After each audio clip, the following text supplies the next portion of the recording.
Joseph, déjà très content de te retrouver, hein, Bah là, pareil, voilà, très voilà, très heureux. Bah oui. malgré la distance. Alors je vais tout de suite essayer. Alors déjà, je vais essayer de ne pas te poser les mêmes questions que quand tu étais venu à la librairie, voilà, en Ça ne ce m'étonne pas de toi. 2020. Je Voilà. m'attendais pas moins. Mais pas de questions pièges pour autant. Alors, ma première question, en fait, c'était une question que j'avais envie de te poser quand tu es venu. Et je ne sais pas, on n'a pas eu le temps. Voilà, ça ne s'est pas trouvé. C'est que donc, cet excellent ouvrage que je recommande à tout le monde, Juste une balle perdue, chez Rivage. En fait, Rivage, il y a aussi une collection polar, une collection qui s'appelle Rivage Noir, qui est une très bonne collection aussi. Et en fait, dans Juste une balle perdue, on trouve beaucoup d'éléments du roman noir. Hein. C'est très tendu, il y a du suspense, il y a, voilà, on y reviendra après, mais il y a des bascules, il y a de la criminalité, il y a des choses comme ça. Alors, pourquoi l'avoir publié en fait en collection blanche et pas en collection noire en fait? Alors ça, c'est peut-être plus une question qu'il faudrait poser à Émilie Colombani, mon éditrice. D'accord. Le fait est que quand je lui ai envoyé le texte, pour moi, au tout départ, quand j'ai écrit ce livre, j'avais écrit un livre 10 ans auparavant, qui était vraiment un polar. C'était une commande, c'était un polar dans le milieu du rock'n'roll, donc j'avais des codes, etc. Et je voulais m'éloigner de ça parce que j'aime le polar, mais je suis pas non plus enfin, j'aime plein de styles de littérature, comme dans le cinéma ou la musique, j'aime beaucoup de choses. Et c'est vrai que je voulais écrire un livre en littérature blanche, mais je l'ai envoyé à Émilie Colombani sans savoir déjà si elle allait l'aimer, puis dans quelle collection elle allait le publier. Et c'est elle directement qui m'a dit ce sera en littérature blanche. Il y a un peu de noir, mais pour nous, c'est plutôt c'est de la littérature grise. C'est-à-dire que c'est vraiment entre les deux. Et elle a trouvé que je pense, peut-être dans la trame de l'histoire, il y avait quelque chose qui le faisait basculer du côté du blanc. Donc voilà, donc je ne suis pas du côté d'Elroy, mais je suis du côté de Miguel Bonnefoy et de ces gens-là, donc c'est pas mal non plus, quoi. Ouais, ouais, c'est bien, c'est un bon Voilà, casting. voilà. En fait, oui, effectivement, donc dans ce roman, on suit la trajectoire, la trajectoire d'une balle perdue. Cette balle perdue, c'est le personnage principal, donc c'est Ouais. Roman. Et en fait, effectivement, c'est pas une histoire, contrairement à ce qu'on pourrait penser, c'est pas une histoire, voilà, policière liée à une bascule, voilà, dans le crime, etc. C'est la trajectoire avant tout d'un jeune homme cassé au départ et qui pourrait s'en sortir par le biais de la boxe, ça Mhm. on va y revenir, et qui à un moment donné prend une autre voie et qui la prend jusqu'au bout. Donc voilà dans l'idée. Euh, à un moment donné, cette idée de croiser des chemins, en fait, elle arrive très très tôt dans le roman. Et pour autant, on sent que la bascule ne se fait pas aussi simplement que ça. Donc, est-ce que pour toi, c'était en l'écrivant, c'était plié d'avance ou est-ce que finalement, il y a eu de la tension jusqu'au bout pour savoir en fait quel destin choisirait Roman entre sa carrière de boxeur et une carrière beaucoup plus Mhm. dangereuse pour lui? Non, l'idée de départ, c'était en fait, j'avais. Pardon, vous entendez pas dehors, la musique a repris? Non, c'est bon, Non, tu ça va m'entends pas? là, on est bon. Ça va, très bien. Non, non, parce que là, j'ai une reprise de Elvis, je On est crois. avec toi. Voilà, On est avec toi. voilà. Il faut expliquer aux gens. Voilà, j'ai des musiciens qui depuis 14 heures, je pense, tout à l'heure, font des reprises en bas de chez moi, et voilà. Donc j'avais peur que ça s'entende. Non, dès le départ, en fait, moi, j'avais cette idée. J'avais l'image de départ de cette voiture roulant sur le boulevard et d'un jeune garçon qui raconte son histoire en expliquant que d'un point A à un point B, tout est allé très vite. Et je voulais que sa vie bascule très vite. Je voulais que ça aille très vite et que lui vive très vite. En fait, je voulais que tout aille très vite, un peu comme mon débit de parole. J'aime que les choses, un peu comme une mitraillette, quoi. Je voulais que le roman se déroule comme ça. Et donc, j'avais l'idée de cette rencontre avec Anna, qui est donc ça, la jeune fille qui va tout faire basculer dès le départ, quasiment, dès le départ de l'histoire. Et puis, j'avais la trame, j'avais le décor. Et donc, très vite, je me suis dit, il faut qu'on sache un peu d'où ils viennent. Donc, c'était important pour moi de situer euh, le décor qu'il avait laissé, de le situer un petit peu dès le départ, juste qu'on ait une espèce d'esquisse de qui est ce garçon. Et ensuite, je me suis dit, c'est là que est venue l'idée d'intégrer des flashbacks. Tout le livre donc est parsemé de flashbacks qui expliquent un peu le passé de ce jeune mec. Et je me suis dit, voilà, on va faire juste une brève incursion dans son passé, revenir au présent, et ensuite je développerai le passé. Donc j'avais quand même cette envie qu'on sache dès le départ que, en gros, il est jeune, il est bagarreur, il n'a pas eu vraiment de chance dans la vie. Et en fait, sa dernière chance, c'est celle-là. Je voulais qu'on ait l'idée quasiment de la dernière chance alors qu'il a 18 ans. Voilà un peu l'idée de base, en fait. D'ailleurs, ces flashbacks qui racontent principalement sa relation avec son père, qui est très violente, en fait, pour autant, ne sont pas là comme souvent des excuses au personnage pour son point de bascule. C'est ça qui est très intéressant, c'est qu'il y a une explication, on va dire, voilà, c'est un peu scientifique, quoi. Il y a une explication de comment ce garçon s'est formé, voilà, à quoi il a été élevé. Et comment justement, peut-être quelque part, donc ce qu'il faut savoir, c'est qu'il va rejoindre une famille de substitution, un petit peu, donc il va rejoindre par le biais d'Anna, donc une rencontre qu'il va faire lors d'une soirée, voilà, une fille dont il va tomber sous le charme, l'emprise, voilà, et il va rejoindre une sorte de famille de substitution, et qui, elle aussi, est très violente malgré son côté feutré, en fait, et finalement, ça ne va pas le changer, quoi. En fait, finalement, on a qu'un côté où la violence était exprimée de façon, on va dire, tonitruante et très, très brute, ou alors là, c'est la violence implacable de la menace constante, quoi. En fait, finalement, il n'y a pas de changement, j'ai l'impression, pour ce garçon. Bah, il y a un changement dans le sens où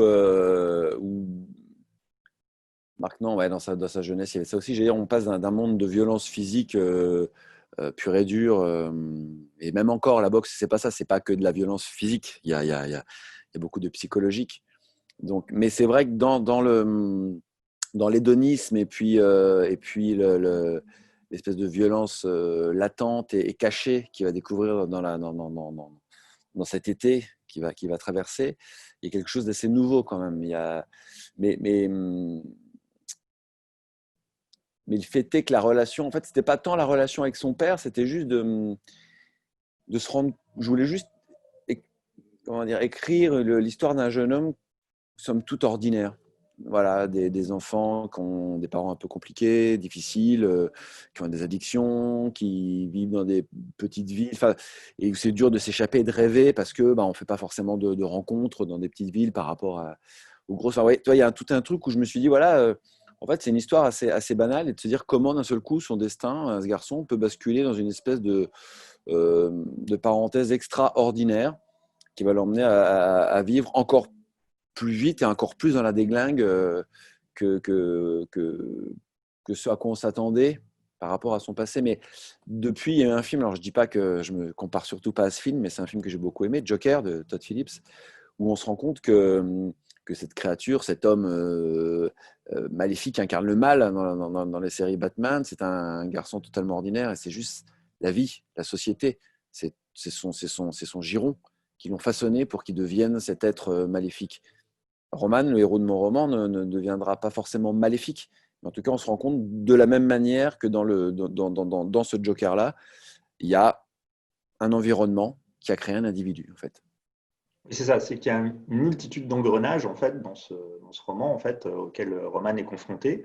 Et en fait, la seule action possible en fait à Roman finalement, c'est ou je sais pas, ou de faire marche arrière, mais alors là, 180 degrés en dérapage burn, quoi, ou alors il fonce, quoi. Et lui, il va choisir d'accepter ça. Il va choisir d'accepter à un moment donné. C'est ça la force de ce personnage, c'est qu'il là où on sent vraiment, c'est un peu une tragédie grecque, quoi. On sent où ça va, quoi. C'est très clair. Lui accepte complètement son destin et de manière assez humble d'ailleurs, hein, et tout. Et là, bon là, clairement, il y a le parallèle avec justement le boxeur qui rentre sur le ring, quoi. Il sait que ça va être terrible à un moment donné. Enfin, ça va pas être un moment agréable et voilà. Mais il y va et j'ai envie de dire, sans posture, quoi. C'est vraiment un héros sans posture, Roman, quoi. Alors, en fait, on a l'impression que d'une manière qu'il subit en fait tout ce qui lui arrive. Mais c'est pas qu'il le subit, c'est exactement ce que tu as dit, c'est qu'il accepte. Et c'est un garçon qui est à la fois totalement encore adolescent et donc qui essaye tout, qui se laisse emmener, qui se laisse porter par la vie et qui en même temps a conscience dès le départ de ce qu'est la vie. C'est-à-dire que la vie, c'est comme un combat, c'est comme un livre, c'est comme un film, c'est comme notre conversation. Il va y avoir une fin. Et donc, il faut l'accepter. Moi, je sais que comme beaucoup de monde, j'ai du mal encore à l'accepter. Peut-être qu'un jour, j'accepterai que tout ce cirque ait une fin. Mais pour l'instant, je l'aime bien, ce cirque, donc ça me fait chier de me dire qu'il y aura une fin. Mais lui, voilà, il y a une espèce de fatalité. Et puis, c'est peut-être pour ça qu'il tombe, qui va vers ce sport qui est la boxe, qui va ensuite vers ce domaine, cette facilité, ce luxe, cet hédonisme, cette fête, et qu'il y va à fond à chaque fois. C'est parce que quand une opportunité se présente à lui, il y va. Il y a l'opportunité de rentrer dans une grande académie de boxe, il fonce, il passe le concours, il réussit. Il intègre cette vie-là et cette vie facile, il fonce, on lui propose des drogues, il les prend, on lui propose l'amour fou, il le prend. Et voilà, et en fait, euh, c'est un peu une revanche par rapport à ce qu'il expliquait dans les flashbacks, à cette enfance où on a l'impression en tout cas qu'on lui interdit tout et qu'il vit sous l'emprise de la terreur, sous l'emprise d'un homme terrifiant. Et là, peut-être qu'ensuite, du coup, il décide de basculer dans quelque chose où il prend tout ce qui se passe, quoi. Et en fait, finalement, je crois que c'est ça, vivre. C'est peut-être, c'est ce fameux truc rock'n'roll, vivre vite et mourir jeune, tu vois. Et lui a cette devise-là, en gros. Je crois qu'à un moment donné, même j'en parle plus ou moins dans le livre. Je l'ai pas, j'ai pris Ouais, la tout phrase à fait, exacte, ouais. mais je fais une petite allusion à cette phrase rock'n'roll, quoi. Ouais, effectivement. Et en Alors, j'ai fait, peut-être ouvert un tout petit peu le rideau. Non, j'ai l'impression que je suis dans la nuit, là, non? vas-y, Ça te va ou vas-y, pas? Non, je vas-y. regarde. Ouais, vas-y, éclaire, éclaire, vas-y. Tac. En fait, c'était pour regarder le groupe qui faisait une reprise. Voilà, c'est un petit peu mieux, je crois. Et, euh, et donc, en fait, ouais, tu dis qu'il accepte tout, par exemple, comme le fait de rentrer dans une académie de boxe prestigieuse, hein, parce qu'il est là, il n'est pas juste dans un petit club de quartier, Mm. c'est un truc qui prépare vraiment à être un pro et voire à être champion. Et or, justement, c'est un truc avec lequel il a du mal, ça, au départ. Il a un sentiment d'imposture dans cette académie, alors qu'au contraire, on lui dit qu'il est bon et tout ça, mais lui, il a du mal avec ça. Il a l'impression qu'il par rapport aux autres, il n'est pas au niveau, qu'il y a quelque chose qui lui manque. Or, justement, dans cette nouvelle famille qu'il va rencontrer, donc pour ne pas spoiler, il va se retrouver donc dans une superbe villa où il y a d'autres jeunes comme lui et voilà, dirigé par un mec assez mystérieux et donc voilà, qui leur donne des sortes de contrats à faire en échange d'une vie un peu rêvée. Et donc là, par contre, il va prendre, notamment avec toutes les scènes avec le flingue qu'il découvre dans la villa, là, pour le coup, il prend sa légitimité, en fait. Et ça, tu l'expliques comment, en fait, que ce personnage qui a toujours une faille à un moment donné, toujours, quoi, qu'on explique par son enfance, va là, d'un seul coup, prendre son ampleur, il va se poser, quoi. C'est pas, en fait, il se sent pas imposteur quand il est dans l'académie de boxe.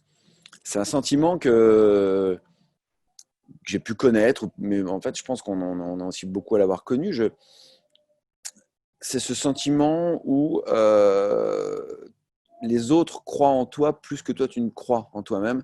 Et il y a des secteurs, la boxe notamment, donc toi qui pratiques aussi ce sport, où tu sais à un moment donné, tu rentres sur un ring, tu as un mec en face de toi, il te donne les deux, trois premiers coups, tu sais que ça va être compliqué. Et tu sais que tu auras beau donner le meilleur de toi-même, tu peux sentir parfois que le mec est plus fort que toi.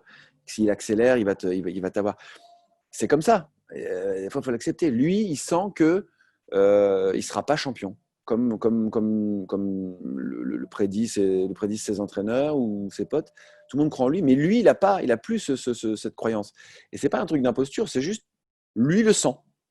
Tu vois, alors peut-être qu'il s'est trompé, peut-être qu'il aurait dû continuer, peut-être qu'effectivement c'est un problème de confiance en soi, peut-être que il y a plein de peut-être, mais le fait est euh, que lui il le ressent comme ça. Et ensuite, quand il découvre à un moment donné, effectivement, dans cette grande villa, il découvre un flingue qui va changer beaucoup de choses. Et c'est juste qu'avec avec ce flingue, il a une espèce de. Alors c'est dur encore une fois d'en parler parce que ça fait écho à un des flashbacks où jeune, il découvre également un flingue. Donc ça fait écho à ce moment-là. Et c'est juste qu'il trouve dans ce côté, dans cette arme, une espèce de protection qu'il n'a jamais eu de personne. Et il se dit juste, voilà, si j'ai ce flingue, on me fera plus de mal, ni d'un côté ni de l'autre. Et donc, il a un sentiment d'un seul coup de plénitude. Il a presque une jouissance de se sentir, lui, gamin malmené, intouchable et le roi du monde. Et puis, il va dans ses fantasmes de cinéma très vite, des films de gangsters qu'il a vus. Et puis, il y a toute une mythologie qu'on se crée quand on a 18 ans, 17-18 ans. C'est qu'à un moment donné, moi, je sais, quand j'allais au cinéma, je sortais du film et quand le film était bon, j'étais dans le film pendant plusieurs heures. J'étais un des personnages du film. Et j'adorais ça. Et je me laissais vachement engloutir par le film. Et lui, c'est pareil. Euh, donc c'est vrai qu'il y a ce côté. Ta question était double où il n'y a pas ce truc d'imposture, il y a ce truc de confiance en soi et de croire en soi, quoi. Ouais, c'est ça. Ouais, Et je crois que en j'attends. Je même crois qu'il faudrait que j'allume, non, un petit peu ou... Vas-y, ouais, Alors peut-être, voilà. ouais. Ouais. Peut-être, ouais, j'avoue. Tu commences à te confondre avec le canapé. C'est le- Ah, ah bah là, On est là. incroyable. Attends, Incroyable. je mets ça. Ça y est, on boit. Incroyable.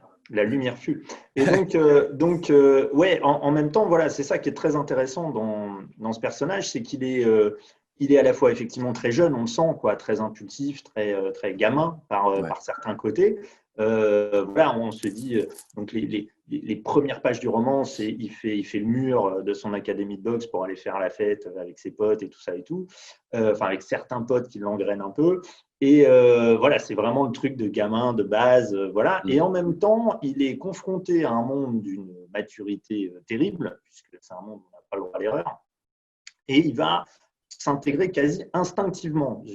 Voilà, dans ce nouveau monde, il va trouver ses repères très très vite. Il est décalé les 2 premiers Mm. jours, et puis après, il prend le pli, alors que c'est un monde complètement nouveau. Donc, une villa de luxe, une Mm. ambiance mystérieuse, il ne sait pas ce qu'il va faire le soir, tout le monde a un rôle à jouer, personne ne dit pour lequel, etc.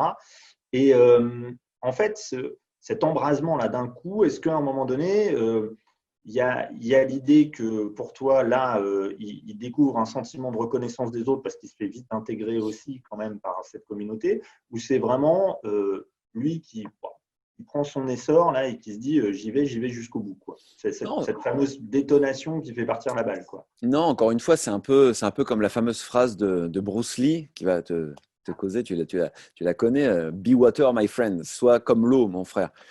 Et mon ami. Et lui, il est comme ça. C'est-à-dire que Bruce Lee disait qu'il faut s'adapter au monde perpétuellement. Il faut s'adapter à son adversaire, il faut s'adapter au monde. Je suis pas un adepte de Bruce Lee, mais j'aime bien cette phrase. Et Roman est un peu comme ça. C'est-à-dire que il va dans un univers et il prend la forme de cet univers. Et c'est une de ses facultés de pouvoir s'adapter. On s'en rend compte tout au long du roman par rapport aux diverses histoires qui lui arrivent. Il s'adapte. Il sait se taire quand il faut se taire. Il sait être présent quand il faut être présent, violent quand il le faut, tendre. Et au tout début, en fait, c'est aussi quelqu'un qui observe. Dans les flashbacks, on voit qu'il observe ses parents. On voit qu'il observe chaque situation dans le récit au temps présent, qui est écrit au passé, mais qui déroule le présent, en gros. Euh, c'est pareil, il s'adapte à chaque fois. Et il le dit au début, où il arrive dans la villa, à un moment donné, il dit qu'il a un rôle et une fonction pour chacun des individus de la villa. Il est le bad boy pour certains, le protecteur pour d'autres, le confident, l'objet de convoitise pour certaines filles, l'objet ouais, à protéger pour d'autres filles qui sont plus maternelles. Et en fait, il a ce rôle et il est conscient de ça. C'est-à-dire qu'on a l'impression que, comme une balle perdue qui dérive, ce qui est le cas en un sens, et en même temps, il a quand même cette conscience de l'instant présent. Mais comme, encore une fois, moi j'essayais juste de me mettre dans la peau du gamin de 18 ans que j'étais, enfin du gamin, du presque homme de 18 ans que j'étais, et puis j'ai fantasmé aussi un autre personnage. Et c'est vrai que je me rends compte que j'avais une conscience aiguë de l'instant présent. Et c'est quelque chose qu'on perd, je crois, en devenant adulte, parce qu'il y a les responsabilités, il y a beaucoup de choses qui arrivent, beaucoup de choses qui partent avec l'âge adulte, et on est constamment je pense, dans le passé, dans le futur. Ça, on en parle souvent de ce fameux instant présent. Et je pense pas que ce soit. Je pense que c'est juste parce que on sait que je crois qu'on sait quand on devient adulte que les choses peuvent mal tourner. Et moi, j'ai l'impression, en tout cas à 18 ans, j'avais pas l'impression que les choses allaient mal tourner. Quand j'étais dans les salles plans, je me disais toujours, ça va bien se finir, ça s'est toujours bien fini, j'ai de la chance. Et tout. Et souvent, ça se finissait bien. Et puis un jour, quand tu deviens adulte, il y a quelque chose qui tourne mal. Tu perds un être cher, je sais pas, une situation compliquée, elle devient vraiment compliquée. Et là, tu te dis, merde, il y a possibilité du pire. Et c'est vrai que Roman, il n'a pas du tout cette conscience-là. Donc, il file, il avance et puis en même temps, il s'adapte.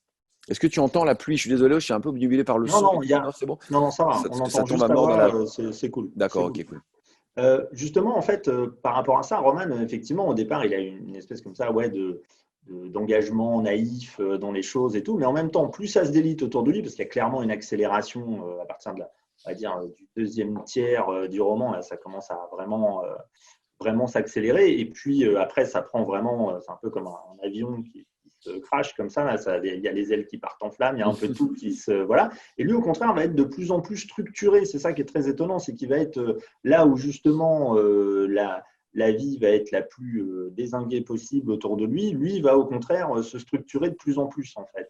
Et ça, c'était un sorte d'effet que tu voulais mettre ou ça s'est construit comme ça comment tu l'expliques ça?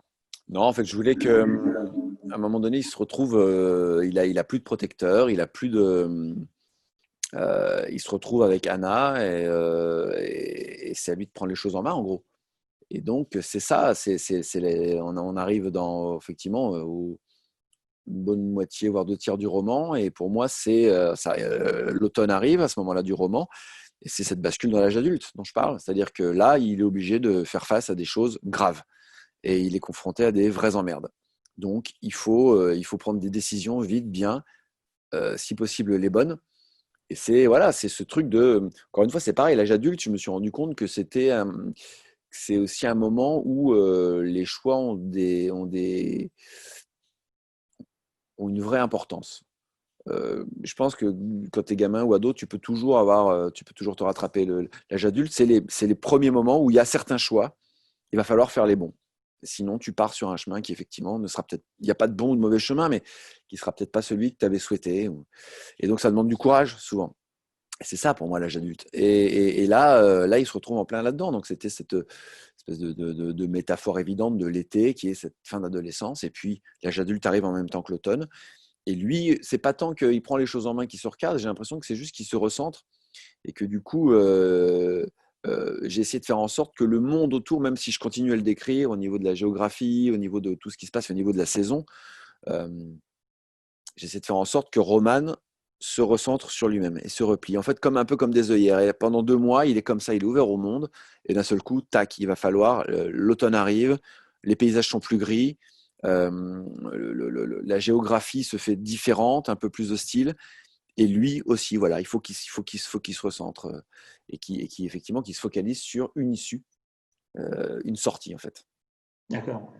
Et en fait, justement, ouais, il serre un peu les gants, quoi, là, sur la fin, quoi, effectivement, il y a Il est, vraiment de ça. il est dans Et le en coin, même quoi. temps, Il est dans les cordes, dans le coin, et il s'en ouais, prend plein la gueule. Et comment on sort de ça? Ouais, c'est ça. ouais, c'est ça. Et en même temps, il crée de l'horizon à chaque fois, quoi. C'est-à-dire qu'il tente des mouvements d'ouverture tout le temps. Il y a un côté comme ça, il y a une force vitale, quasi, c'est un Mustang, quoi, un peu, quoi. Il Mm. rue en permanence, quoi. Donc, et pour autant, il a un caractère très tranquille, Roman. C'est-à-dire qu'il n'est pas, c'est pas la grande gueule du truc, c'est plutôt un garçon discret de base. Il est réactif, effectivement. Si tu viens le chercher, tu le prouves.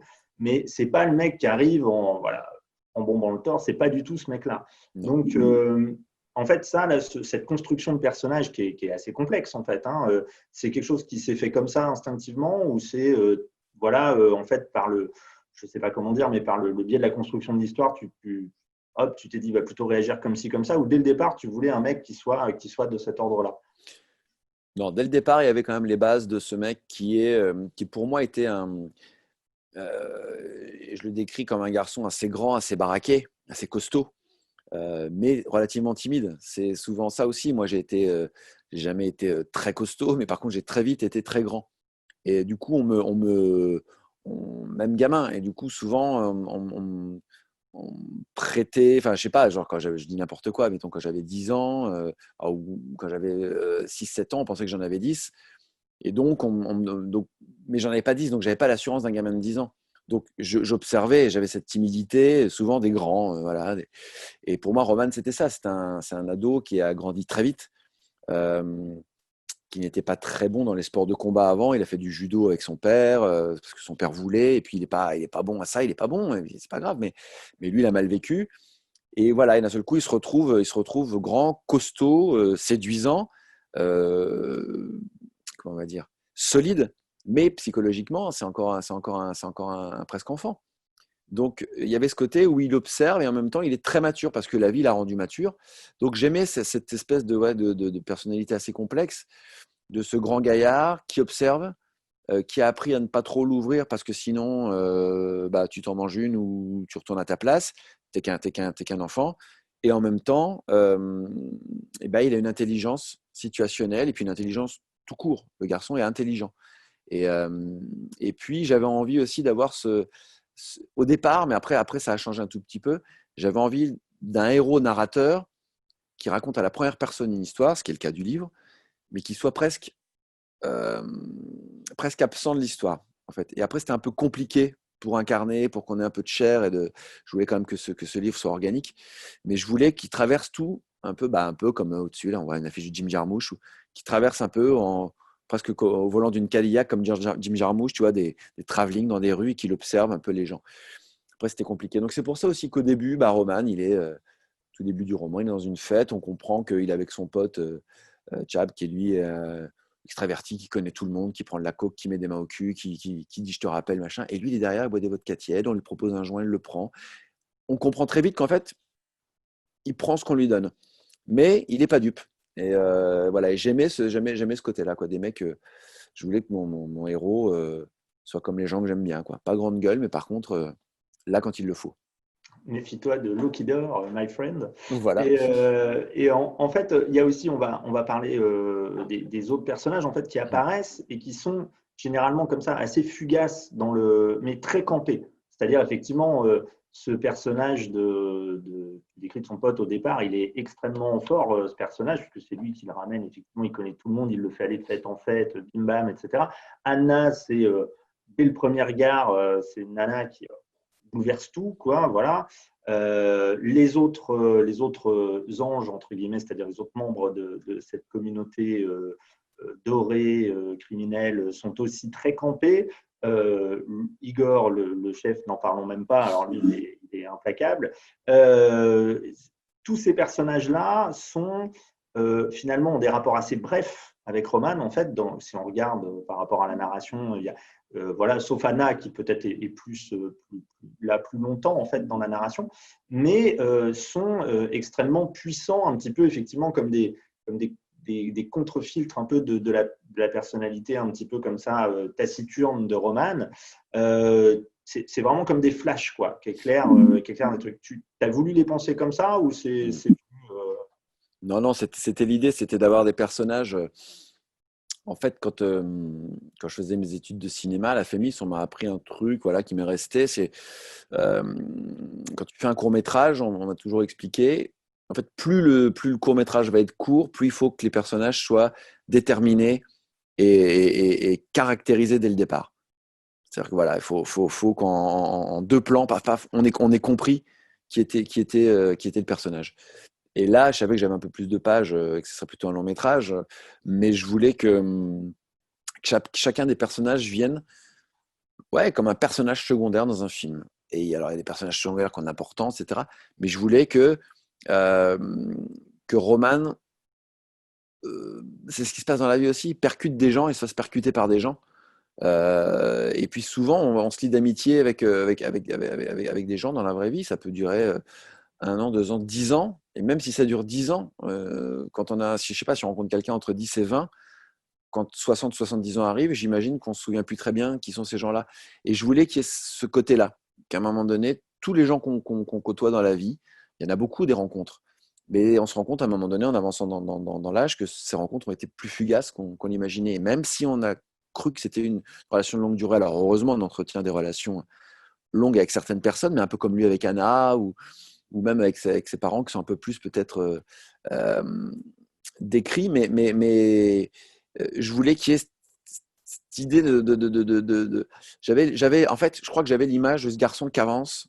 Je ne sais pas pourquoi me vient l'idée, mais je pense que c'était comme ça, d'un clip je crois que c'est The Verve ou de Richard Ashcroft, où il avance dans la rue, je crois que c'est dans New York, et il est à contresens, et il percute tout le monde. Et en fait, toute la chanson, voilà, il se fait percuter par les gens, mais il continue. Et je voulais que ce soit ça, Roman. Donc c'est peut-être pour ça qu'inconsciemment, j'avais cette idée de personnage secondaire, mais je voulais pas, euh, je voulais pas non plus lasser les gens. Je voulais qu'il y ait beaucoup de monde et chacun avait son importance. Mais je me suis dit, là, on va faire un roman de 800 pages et puis même moi, je vais me faire chier. Donc, il faut qu'on resserre. Et donc, la nécessité fait loi. Donc, il fallait que ces personnages existent pareil que Roman, vite et fort. Voilà. Ok, et en fait, au final, on a un roman qui finalement n'est pas court. C'est pas un Non, roman de 150 pages, quoi. Il n'est pas trop long non plus, hein. Voilà, non, je je montre crois à pas, l'écran, non. il est d'un format standard, il est d'un bon format, c'est le format Voilà. idéal du roman. Je suis assez d'accord. Et, voilà, et en fait, ça, est-ce que ça a été l'objet, ce format qui est un peu un format parfait, quoi. C'est un peu genre 1h35, 1h40 pour le film, voilà, tu as le temps de rester un tout petit peu sur ta faim, d'en Ouais. vouloir un peu, et en même temps, tu te dis, il s'est passé plein de trucs. Tu l'as retravaillé beaucoup, ça, ce format, après Non, éditorialement, ou c'était déjà le format de base non, non, non. Il était un peu plus long, mais moi, j'avais aucun recul, contrairement aux films ou contrairement aux albums musicaux. J'avais aucune notion. Je ne savais même pas combien de pages j'avais pondu. C'est-à-dire que j'écrivais sur le logiciel Pages. J'avais trouvé une espèce de truc sur Internet pour dire, bah voilà, si tu as fait 200 pages, ça fait à peu près. Et des fois, je me disais, ah, chic, ça y est, j'ai passé les 100 pages, genre au moins un roman de 100 pages, tu vois. Non, non, j'y suis allé vraiment humblement. Et c'est à l'arrivée, après les corrections avec Émilie Colombani, qui ont duré quand même un petit moment, enfin, on a beaucoup retravaillé, euh, comment on va dire, on a enlevé beaucoup de détails, justement, pour essayer d'aller vite, je crois, et puis on a un style. Je voulais que ce soit percutant, mais je crois qu'elle l'a rendu encore plus. Voilà, elle m'a dit ça, on n'en a pas besoin, ça peut-être non plus. Et c'était ça principalement son travail. Enfin, son travail était génial. Et j'ai adoré travailler avec Émilie Colombani. Et, euh, et du coup, on a enlevé, on a enlevé, on a enlevé. Et puis quand les épreuves sont arrivées, que j'ai vu que ça faisait 350 pages, j'ai dit, ah putain, j'ai écrit 350 pages. Non, mais j'étais même pas tant fier de l'histoire que d'avoir réussi à écrire 350 pages. Tu vois ce que je veux dire? Tenir Ouais, le ouais, truc bah oui, oui. et d'en être content et de me dire, ah ouais, c'est pour ça que ça m'a demandé du temps. C'est pour ça que sur les 8 ou 9 versions que j'ai faites, j'y ai passé du temps quand même. Voilà. Ouais, c'est un vrai objet Ouais, ouais. littéraire aussi. Voilà, tu peux effectivement être fier. Bah, merci. Je vois Ah, Nathalie qui revient. ouais. Oui, mais si tu n'as pas fini, Guillaume, vas-y, termine. Moi, j'arrive là, tranquillement. Ok, alors j'avais une dernière question, et voilà, et après on arrête là, promis. En fait, juste une balle perdue, voilà, c'est une trajectoire, on sait où ça va, et pour autant, c'est un roman où il y a de l'horizon. En fait, c'est ça il y a vraiment un mélange entre tragédie grecque où on sait où ça va. En même temps, il y a de l'horizon à chaque chapitre, il y a une espèce de liberté de choix assez ultime de chaque personnage. En fait, chaque personnage revendique très fort sa liberté de choix dans cet univers assez tragique. Est-ce que tu peux nous en dire plus là-dessus? Parce que ça, c'est vraiment un des axes très forts de ce roman. Sur les choix, tu veux dire, qu'un Ouais, sur roman la achète. liberté dans un truc qui est quand même, voilà, on sait où ça va, quoi. Et pour autant, chacun est très libre, en fait, quelque part, malgré cet Ouais, univers de contraintes et de violence, quoi. bah, il y avait En fait, au tout départ, ouais, voilà, je me suis dit quand je disais à mes amis, tiens, je suis en train d'écrire un roman, je ne sais pas si ça sera publié ni rien, mais en tout cas, je vais aller au bout. Et on me disait, mais c'est quoi l'histoire? Et je ne savais pas l'histoire encore, parce que j'ai commencé, j'avais juste dit le cadre. Et je leur ai dit, en fait, je crois que j'ai envie d'écrire l'histoire d'un jeune mec né sous une mauvaise étoile. Et donc, c'est ça, c'est se rendre compte que euh, je ne suis même pas persuadé de cette thèse, mais en tout cas, pour ce livre, oui, il me fallait ça. Quel que soit, quel- à chaque choix, Roman, on peut pas dire qu'il fait le mauvais choix, mais c'est un choix qui l'emmène du mauvais côté. Et je suis persuadé qu'il n'y a pas de bon et de mauvais choix. C'est comme dirait un petit peu notre ami Edouard Baird, il n'y a pas de bonne et de mauvaise situation. Je ne vais pas me lancer dans le monologue, mais il n'y a pas de bon et de mauvais choix, sauf que certains choix, comme je disais tout à l'heure, t'emmènent sur une voie qui ensuite va être, si ce n'est pas la voie que tu as vraiment choisie avec ton cœur ou avec, en sachant là où tu vas aller, ça va être compliqué de revenir en arrière plus tu avances dans la vie. Et donc lui, je voulais qu'à chaque instant, presque, il y a des choix possibles. Et puis qu'on se rende compte que, bah merde, c'était pas le bon. Et en même temps, si, ça aurait pu être le bon. Mais derrière, il y a un autre choix à faire. Et puis à nouveau, il prend une direction. Donc il y avait ce côté où je voulais qu'on sente ce sentiment de. Mais encore une fois, ça allait avec l'idée de l'adolescence. De se dire, moi, ce que j'ai aimé dans mon adolescence, en tout cas, moi, c'est le champ des possibles. C'est-à-dire que tout était possible. Euh, J'aurais pu me destiner, voilà, j'aurais pu partir dans le sport, j'aurais pu partir dans le cinéma, dans la musique, j'ai fait des arts appliqués avant. Et j'aimais cette position de pouvoir me dire que je peux un peu tout faire. Et quand les gens me disaient, tu vas faire quoi? J'aimais ce côté où on pouvait projeter en moi plein de choses, tu vois ce que je veux dire? Et dans chaque ado, on peut dire souvent, tiens, et puis il peut se dire de chacun de mes potes, j'aimerais bien me dire, putain, ça se trouve, c'est le prochain Martin Scorsese, ça se trouve, c'est, tu vois, le prochain Jack London, je sais pas. Et j'aimais ce truc de dire, de projeter, voilà, c'était très cinématographique aussi. Et c'est ça, sa vie, un roman. En tout cas, ces 2 mois, c'est ça, c'est qu'à un moment donné, il est comme il est dans un roman. Parce qu'il est dans un roman, en fait. Voilà. Super conclusion. Nathalie, Voilà. on est tout Ouais. à toi. Ouais, on va le laisser respirer, on va le laisser boire. Parce que... La première Ah, question, c'est ouais. Paul qui la pose. Où est la musique quand vous écrivez? Dans la relecture ou dans le moment où vous écrivez? Ah, très bonne question parce qu'elle est omniprésente au moment de l'écriture, dans le premier jet, et elle est totalement absente dans la relecture. C'est-à-dire que moi, en tout cas, pour cet ouvrage-là, j'avais ma bande son. Je me passais chaque soir, j'ai écrit à partir de 22-23 heures chaque soir jusqu'à ce que j'en puisse plus. Et je mettais voilà, Garlands des Cocteau Twins, j'enchaînais avec les 2 derniers albums en date de Nick Cave. Et il y avait aussi un album des Chromatics. Et je mettais ces 3 albums-là, ou 4. Et ensuite, des fois, après, je laissais, je bifurquais sur autre chose, mais souvent, je me les repassais. Et pour moi, c'était important d'avoir un cadre musical, justement une ambiance qui me permette de tenir sur la longueur comme un rythme. C'est-à-dire que dans une chanson, on a un métronome quand on enregistre. Et là, j'avais de la musique qui me remettait la couleur, le rythme, l'odeur que j'éprouvais en écoutant ces albums. Je le remettais dans le livre. Et par contre, pour la relecture, j'avais besoin vraiment d'être lucide, concentré et de me focaliser. Je savais que j'avais mis dans le premier jet ce que je voulais au niveau de l'histoire et au niveau des événements et au niveau d'une certaine psychologie. Et ensuite, dans la relecture, je faisais plus gaffe au style et à ce fameux côté direct où je me suis dit, maintenant, là, tu as écrit, il était 4 heures du matin, tu avais bu trop de whisky et tu as écrit comme un gamin de 4e. Donc, mon vieux, tu reprends, hein, tu t'appliques et tu écris ça un peu mieux. Voilà un peu l'idée de comment ça s'est passé. J'ai bien écouté ce que tu as dit tout à l'heure. Est-ce que on a bien compris que c'était important que ce soit impactant, que ce soit rapide comme le débit. Et là, tu parles du rythme de la musique. Est-ce que c'est tes influences d'anciens boxeurs et de musiciens qui font ça, ou c'est ton naturel qui a toujours été comme ça? D'être un peu speed. Non, Non, non. de vouloir qu'il y ait du rythme, qu'il y ait le débit, Ah, que ce soit impactant, percutant, impactant. Est-ce que ça vient de là ou c'est non, c'était juste l'idée de ce livre. J'avais envie. En fait, j'ai écrit ce livre en me disant, et on devrait, je pense, toujours faire ça. Et je ne sais pas pourquoi je n'ai pas plus fait avant, de se dire, j'avais envie d'écrire un livre que j'aimerais lire. En fait, et c'est vrai que non, mais c'est vrai dans les albums et tout, je fais pas forcément ça et je me dis mais en fait c'est con, c'est vachement bien comme principe. Et du coup, je me suis dit mais moi j'aime les livres qui vont vite, les livres qui m'emmènent. Euh, euh, En tout cas là, j'avais envie de ça. C'est vrai que il y a certains films un peu contemplatifs. Bah, encore une fois, Jarmusch, ça va très lentement, j'aime ça par moment. Et puis des fois j'ai envie d'avoir un bon vieux Scorsese, même si ça dure 3 heures.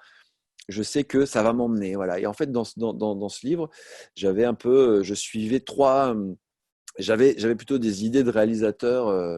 Je crois que j'en avais parlé quand on s'était vu, Guillaume, mais je voulais réunir dans ce roman un peu les 3 types de réalisateurs de films que j'aime, à savoir les réalisateurs dits de la poésie, comme Jarmusch, Wenders ou d'autres, les réalisateurs de l'adolescence, Larry Clark, Gus Van Sant, Araki, Sofia Coppola, et puis les narrateurs. comme les Scorsese, les Tarantino, voilà, où tu as une histoire et c'est pas pour ça que le style n'est pas là, que le fond n'est pas là. Et je me suis dit, toute proportion gardée, et voilà, et avec mes compétences, je voulais mettre un peu ces 3 univers dans ce que j'allais écrire, voilà. Et justement, cet univers, Du rythme. est-ce que tu aimerais voir ton roman en image, à l'écran? Ah non, ce serait une horreur. Non, bien sûr, bah oui. Ouais, ouais. Non, mais c'est voilà. Tous les retours que j'ai sur le livre me parlent de ça, en fait, me disent faudrait que ce soit adapté. Alors moi, c'est compliqué parce que même si je viens de là, j'ai du mal à voir j'ai les images en tête et je sais pas si pour moi c'était des images où justement je me suis forcé à ne pas penser en termes scénaristiques, même si je pensais cinéma quand je parlais des réalisateurs. Euh, Comment dire, j'ai pas vu des images vraiment de cinéma en fait mais le fait est que tous les retours, quasiment tous, me parlent voilà, donc j'espère qu'un jour, oui, je le verrai en image. Alors, il y a Karine qui demande si le livre était une chanson, ce serait laquelle? Bah, peut-être celle de Daniel Dark, Aussi belle qu'une balle, dont je lui ai piqué un bout de son refrain, où il dit juste une balle perdue qui marche dans la rue. Ce serait certainement celle-là. Et elle rebondit là sur si jamais il y avait une adaptation. Est-ce que tu aimerais participer à l'adaptation ou tu ne rentrerais pas dedans? Ah, je sais pas, ça. Au départ, quand on m'en a parlé, sur les toutes premières émissions que j'ai faites pour parler du livre, j'ai dit un peu connement, non, je crois que j'aimerais bien que quelqu'un s'en occupe. Tu vois, genre s'il est adapté, je pense qu'il faudra une vision nouvelle.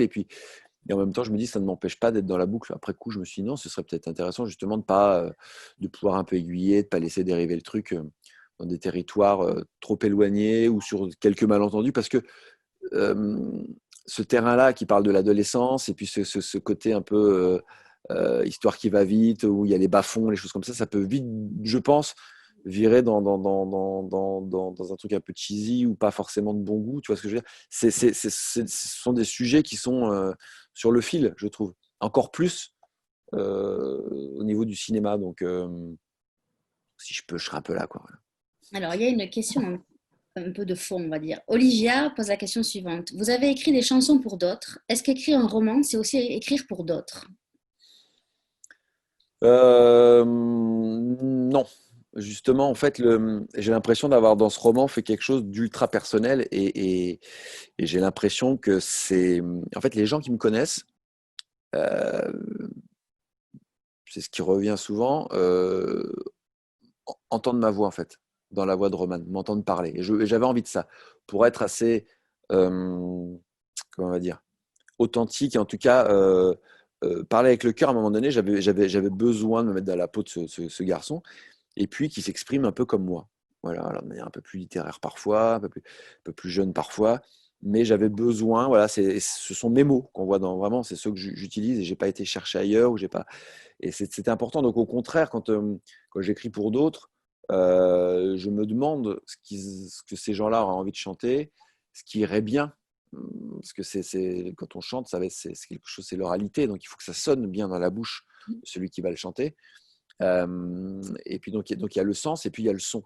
Là, il y a vraiment, là je savais que ça allait être lu, donc généralement on lit en silence, hein. Donc il y avait quelque chose où je pouvais me permettre au niveau du mot, voilà, d'employer des mots. Mais j'ai quand même fait gaffe que je dis que c'est un roman qui est lu, donc et en fait c'est des conneries parce que je l'ai écrit en me disant que il fallait qu'il soit oral ce roman, quoi. Enfin, il fallait qu'il puisse être dit un jour. Donc, mais je l'ai vraiment fait avec mes mots et pour que ça coule dans ma bouche. Donc, ça, c'est une super longue réponse, désolé, hein, Non, non, non. Enfin, en gros, non, voilà, c'est pas pareil. Voilà, j'aurais dû dire Il y ça. a Yves qui pose la question suivante. Peut-on espérer voir une alternance entre albums musicaux et romans? Est-ce que d'autres romans verront le jour? On sent qu'un réel plaisir a été vécu en écrivant ce roman. Voilà, ça c'est le message. Ouais, et bah écoute, alors l'alternance, oui et non, je sais pas. En fait, je suis un peu comme Roman, c'est-à-dire que euh, je me laisse un peu aller sur les projets qu'on me propose, et puis là où la vie me porte, là, je suis en train d'écrire la BO d'une super pièce de théâtre.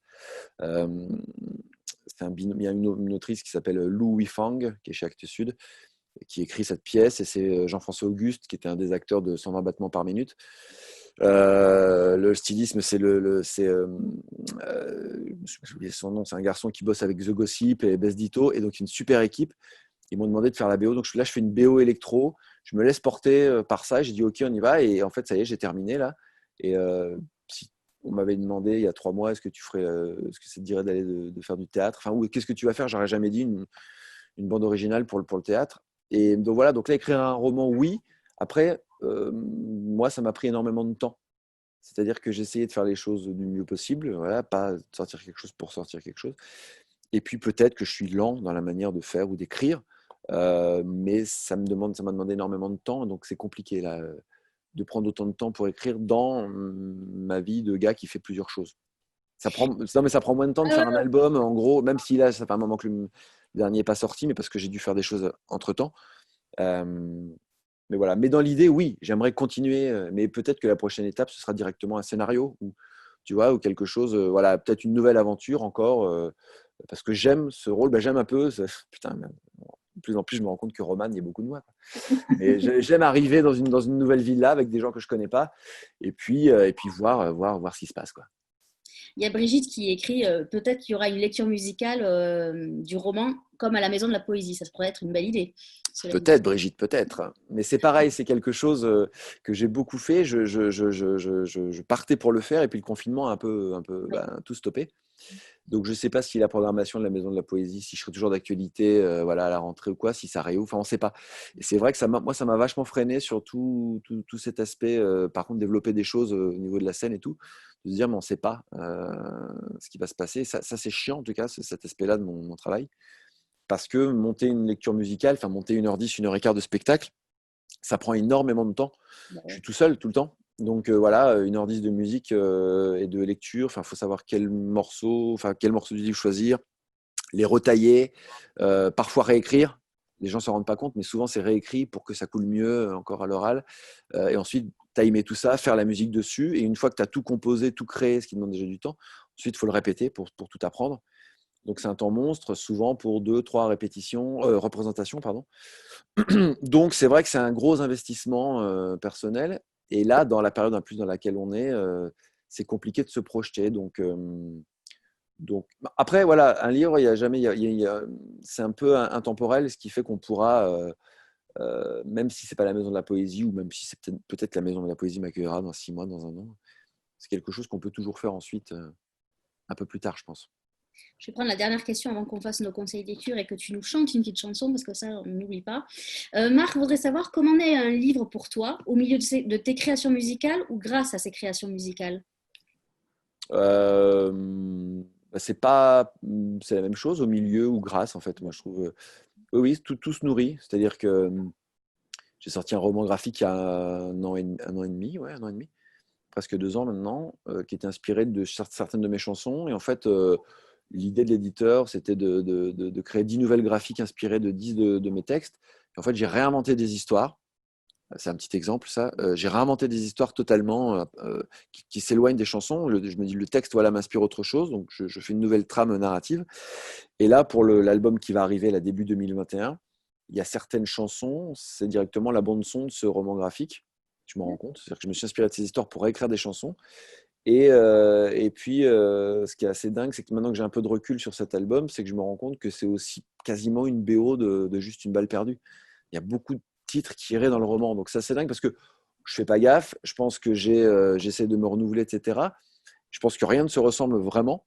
Mais on se rend compte que bah ouais, je suis qu'une seule et même personne. Donc, ce que je disais, j'ai des réalisateurs, des chanteurs, des écrivains que j'aime qui m'ont influencé. Et maintenant, je crois que voilà, c'est ça mon cocon, c'est ça mon univers. Donc à chaque fois, voilà. Et c'est vrai que l'écriture du roman euh, m'a fait beaucoup travailler l'écriture. Et donc peut-être ça va se ressentir dans l'album. Donc voilà, c'est vrai que tout se mêle. Et des fois, j'explose et je me dis putain, mais je m'insulte, je me maudis d'avoir pris tant de projets là, et j'arrive pas à voir le jour et je me dis putain, c'est pas possible.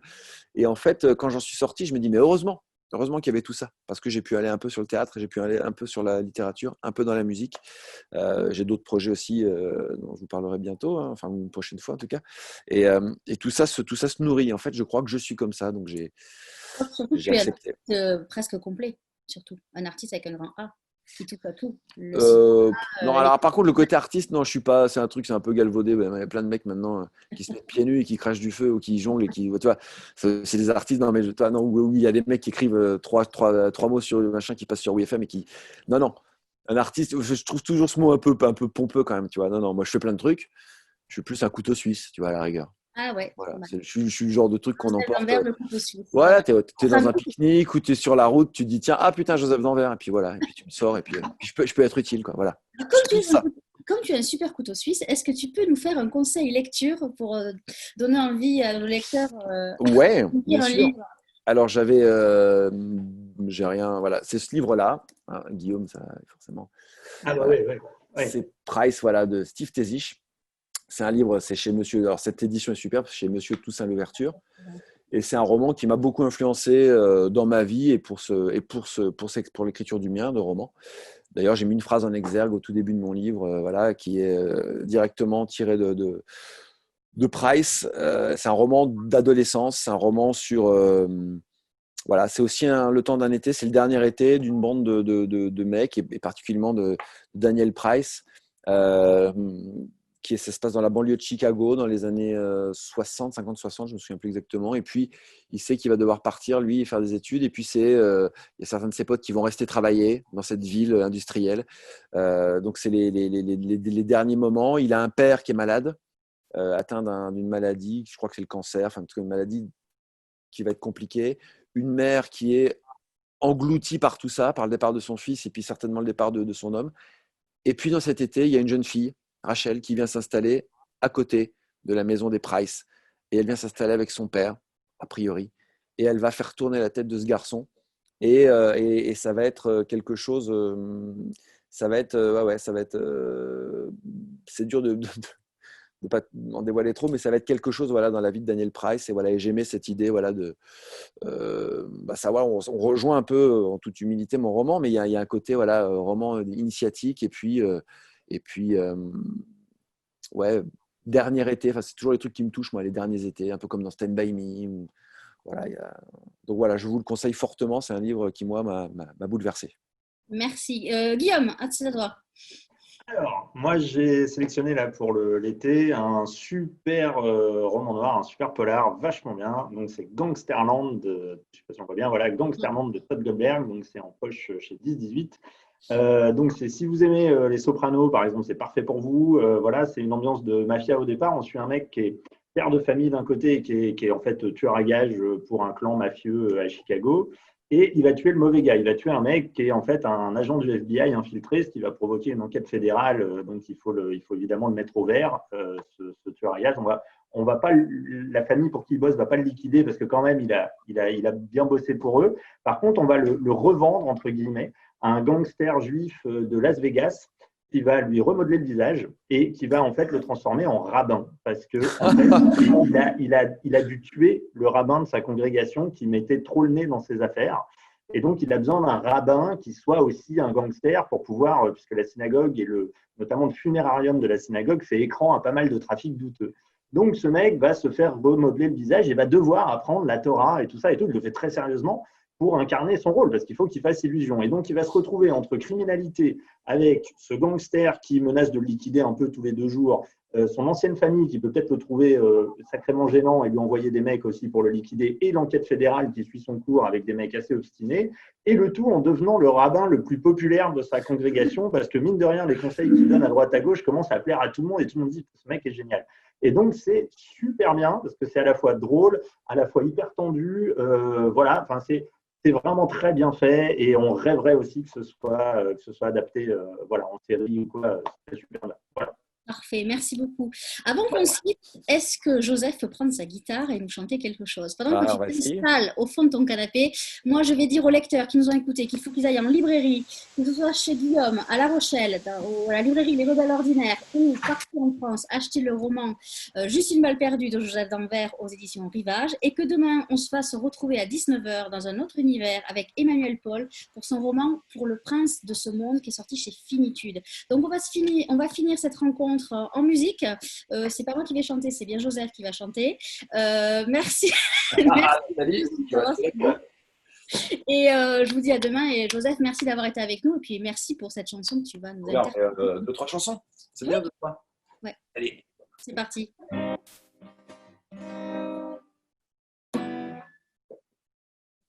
Bon, je sais pas ce que ça va donner chez vous, mais bon, Non, c'est bon. ça va après la première. Ça va, ça.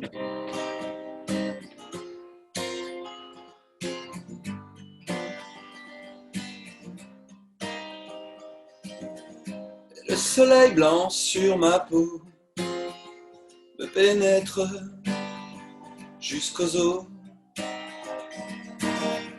Dans la douceur du mois d'avril, je te vois là, immobile. Et mon orgueil indélébile ne tient désormais qu'à un fil. J'entends nos rires au bord de l'eau, je laisse s'évanouir les mots. Et je me laisse porter par le temps. Et nos histoires deviennent des histoires. Et je nous donne la vie à présent pour me laisser porter par le vent. La nostalgie de nos vies qu'on a laissées là aujourd'hui résonne jusque dans le ciel qui pleure de te trouver si belle. Et je me laisse porter par le temps. Et nos histoires deviennent des histoires. Et je nous donne la vie à présent pour me laisser porter par le vent.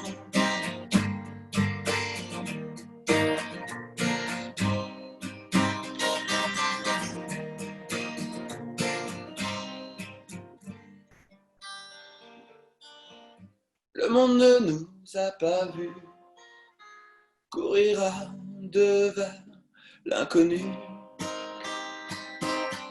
Il nous oubliera peu à peu et d'autres deviendront heureux. Et je me laisse porter par le temps. Et nos histoires deviennent des histoires. Et je nous donne la vie à présent pour me laisser porter par le vent. Et je me laisse porter par le temps. Et nos histoires deviennent des histoires. Et je nous donne la vie à présent pour me laisser porter par le vent. Merci, c'est super. Ça, on entendait très bien, il n'y a pas de souci. Ça va, très bien. Bon, allez.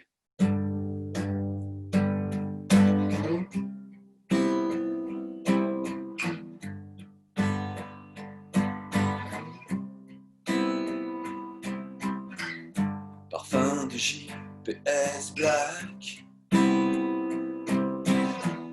sur ta peau blanche encore intacte.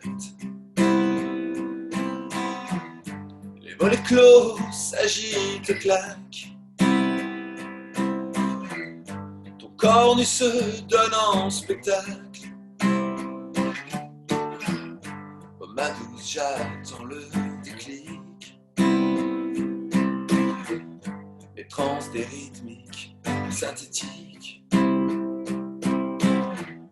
qui s'invitent en nous hypnotiques. Incantations frénétiques. Je veux du beau, je veux du vrai. La vie comme s'il en pleuvait. Je veux du beau, je veux du vrai. La vie comme s'il en pleuvait. J'entends les autres qui se moquent de notre jeu notre époque. Notre décor un peu toc. De Las Vegas en briques en broc. Je veux du beau, je veux du vrai. La vie comme s'il en pleuvait. Je veux du beau, je veux du vrai. La vie comme s'il en pleuvait.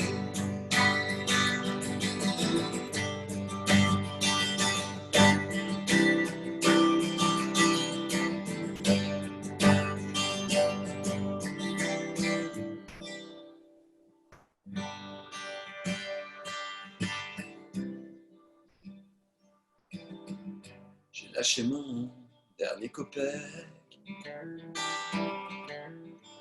pour tes beaux yeux à un jeune mec. Alors maintenant que je suis à sec, plus ultra, tu es le nec.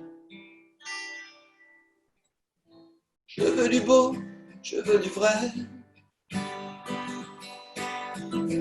La vie comme s'il en pleuvait. Je veux du beau, je veux du vrai. La vie comme s'il en pleuvait.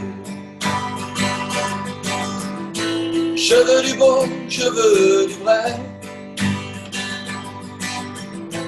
La vie comme s'il en pleuvait.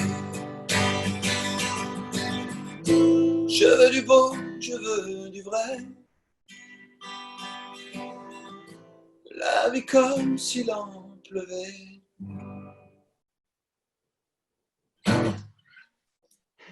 Merci beaucoup, Joseph. Merci d'avoir pris la guitare pour nous. Merci d'avoir été avec nous ce soir pour parler de ton roman. Merci, Guillaume, d'avoir si bien animé cette rencontre.